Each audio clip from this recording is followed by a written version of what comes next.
സന്തോഷത്തിൻ്റെ സദ്വാർത്ത. നിങ്ങൾക്കായി ഒരു രക്ഷകൻ പിറന്നിരിക്കുന്നു. സ്നേഹത്തിൻ്റെയും സന്തോഷത്തിൻ്റെയും ഓർമ്മ പുതുക്കി വീണ്ടും ഒരു ക്രിസ്മസ് കൂടി വരവായി. എല്ലാവർക്കും ക്രിസ്മസിൻ്റെ മംഗളങ്ങൾ സ്നേഹത്തോടെ ആശംസിക്കുന്നു. ക്രിസ്മസ് ഒരു ആഘോഷമാണ്, ഒരു ചരിത്ര സംഭവത്തിൻ്റെ അനുസ്മരണമാണ്. എന്നാൽ അതിനെല്ലാം ഉപരിയായി ക്രിസ്മസ് എൻ്റെയും നിങ്ങളുടെയും ജീവിതാനുഭവമായി മാറേണ്ടതായിട്ടുണ്ട്. രക്ഷകന് വന്ന് പിറക്കുവാൻ ഒരുക്കമുള്ള ഒരു ഹൃദയം എനിക്കുണ്ടാകുമ്പോഴാണ്, ക്രിസ്തുവിൽ ഞാൻ വീണ്ടും പിറക്കുമ്പോഴാണ് ക്രിസ്മസ് എൻ്റെ ജീവിതാനുഭവമായി മാറുന്നത്. ഈ ലോകത്തിലെ ഏറ്റവും സുന്ദരമായ ദേവാലയം വിശുദ്ധിയുള്ള മനുഷ്യഹൃദയമാണ്.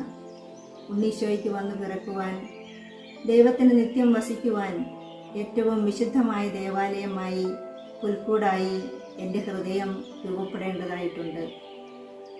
നക്ഷത്രങ്ങൾ കൊണ്ട് നാം അലങ്കാരങ്ങൾ തീർക്കാറുണ്ട്. എന്നാൽ ഇരുട്ടിലാണ് താരകം ഉദിച്ചുയരുന്നത്.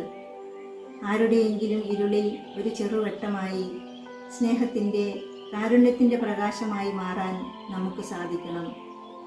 എന്നിലെ പ്രകാശം കണ്ടിട്ട് രക്ഷകന്റെ അരികിലെത്താൻ ആർക്കെങ്കിലും കഴിയുമ്പോഴാണ് ക്രിസ്മസ് താരകമായി ഞാൻ മാറുന്നത്. എൻ്റെ ജീവിതത്തിൽ ക്രിസ്മസ് അർത്ഥവത്തായി തീരുന്നത്. ആംഗലേയ കവി അലക്സാണ്ടർ പോപ്പ് പറഞ്ഞത് നമ്മുടെ ഹൃദയങ്ങളിൽ കുറിച്ചു വയ്ക്കാം.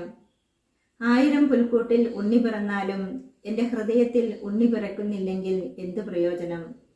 നമുക്ക് നമ്മുടെ ഹൃദയങ്ങളെ ഒരുക്കാം ഉണ്ണീശോയ്ക്ക് വന്ന് പിറക്കുവാനായി.